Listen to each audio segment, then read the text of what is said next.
কক্সবাজার জেলায় আপনি গৌরবান্বিত করেছেন মুক্ত এবং ফ্রি ফেয়ার ক্রেডিবল ইলেকশন। আমি মোহাম্মদ খায়রুল ইসলাম, উপপরিচালক।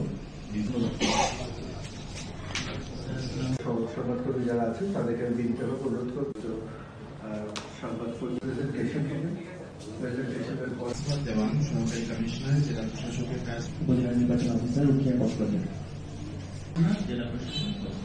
ধন্যবাদ স্যার।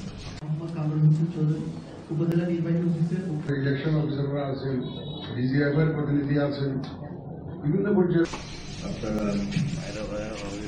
কক্সবাজার সদর, কক্সবাজার। ধন্যবাদ স্যার।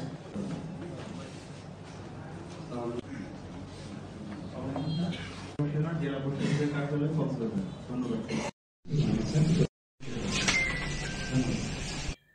প্রায় 16 লক্ষেরও অধিক পেয়েছে আমরা মৃত ভোটার, 16 লক্ষেরও অধিক পেয়েছে মৃত ভোটার, যাদের নাম ভোটার লিস্ট থেকে বাদ দেওয়া হয় নাই, বাদ দিতে হবে, যাচাই বাছাই করে বাদ দিতে হবে। এই সম্পূর্ণ একটা ভোটার তালিকা যদি ঠিক না হয় তাহলে ভোটটা তো ভালো হবে না। একটা কোয়ালিটি ইলেকশনের জন্য একটা কোয়ালিটি ভোটার তালিকা হিসেবে মানুষের ফান্ডামেন্টাল রিকোয়ারমেন্ট। আমার ভোটার তালিকা যদি ঠিক না থাকে তাহলে ইলেকশনটাকে আমি ভালো হয়েছে কেন বলবো।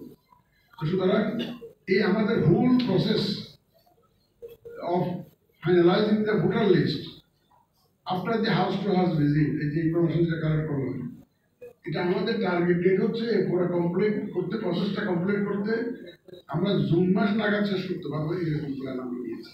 আমাদের মাননীয় প্রধান উপদেষ্টা ওনার 16 ডিসেম্বরের, গত 16 ডিসেম্বরের ভাষণে একটা ইলেকশন ডেট সম্পর্কে একটা ধারণা দিয়েছে, উইথ মিনিমাম রিফর্ম ডিসেম্বর 2025, আর যদি বড় ধরনের রিফর্ম করতে হয় তাহলে জুন নেক্সট ইয়ার 26।